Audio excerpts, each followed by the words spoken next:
Siu, saya Ale dan ini Bicara Saham.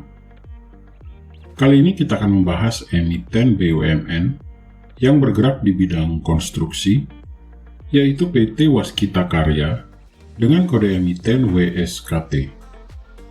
Bursa Efek Indonesia atau BEI menitik beratkan perlindungan investor di tengah wacana akuisisi PT Waskita Karya dan PT Hutama Karya. Waskita Karya atau WSKT yang saat ini sedang kesulitan keuangan dan terlilit hutang akan direstrukturisasi kemudian akan dilebur kepada PT Hutama Karya. Rencana sementara, Waskita akan menjadi anak usaha dari Hutama Karya dengan cara melakukan inbreak saham pemerintah sekitar 70% saham di Waskita kepada Hutama Karya.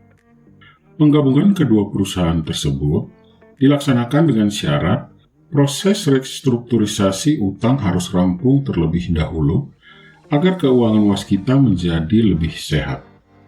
Lalu, bagaimana kondisi fundamental dari Waskita Karya pada saat ini? Yuk kita review.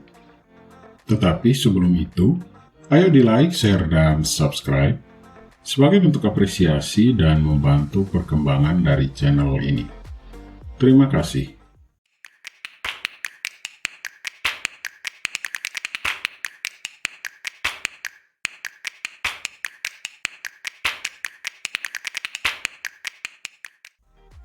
Di sisi lain, Waskita Karya yang merupakan salah satu perusahaan konstruksi yang ada di Indonesia telah mengumumkan hasil kinerja keuangan mereka untuk semester pertama di tahun ini. Meskipun masih menjadi salah satu pemain utama dalam industri, perusahaan ini menghadapi tantangan yang sangat signifikan, dan hal ini tercermin dalam angka-angka keuangan mereka.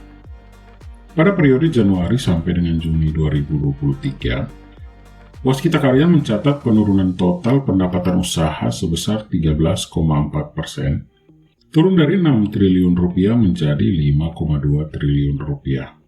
Kinerja ini kemudian berdampak pada laba bruto perusahaan yang turun drastis dari 657 miliar rupiah menjadi 462 miliar rupiah. Perubahan signifikan terlihat pada beban operasional perusahaan. Meski berhasil mengurangi beban penjualan dari 57 miliar menjadi 52 miliar, beban umum dan administrasi justru meningkat dari 887 miliar menjadi 1 triliun rupiah. Bahkan, beban keuangan juga mengalami kenaikan dari 1,9 triliun rupiah menjadi 2 triliun rupiah. Ini mencerminkan tantangan dalam pengelolaan keuangan dari perusahaan. Dampak dari perubahan-perubahan tersebut dapat terlihat dari perubahan laba atau rugi sebelum pajak yang berubah dari laba sebesar 451 miliar rupiah menjadi rugi 2,1 triliun rupiah. Selain itu, total rugi di tahun berjalan yang diatribusikan kepada pemilik entitas induk melonjak drastis dari 236 miliar rupiah menjadi 2 triliun rupiah pada semester pertama tahun 2023. Waskita Karya juga mengalami penurunan pada aset mereka. Nilai aset menurun sebesar 1,9 triliun rupiah dari 98,2 triliun pada bulan Desember 2022 menjadi 96,3 triliun pada bulan Juni 2023.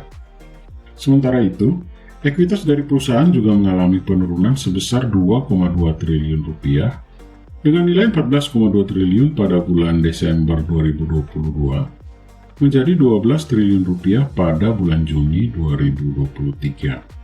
Perubahan signifikan juga terjadi pada liabilitas perusahaan yang mengalami peningkatan dari 83,9 triliun pada bulan Desember 2022 menjadi 84,3 triliun pada bulan Juni 2023. Arus kas yang digunakan untuk aktivitas operasional mencapai 988 miliar pada semester pertama tahun 2023 dengan penurunan nilai arus kas sebesar 503 miliar sampai dengan akhir Juni 2023. Semua angka ini menunjukkan bahwa Waskita Karya sedang menghadapi fase transformasi dan tantangan yang sangat signifikan pada semester pertama tahun 2023 ini.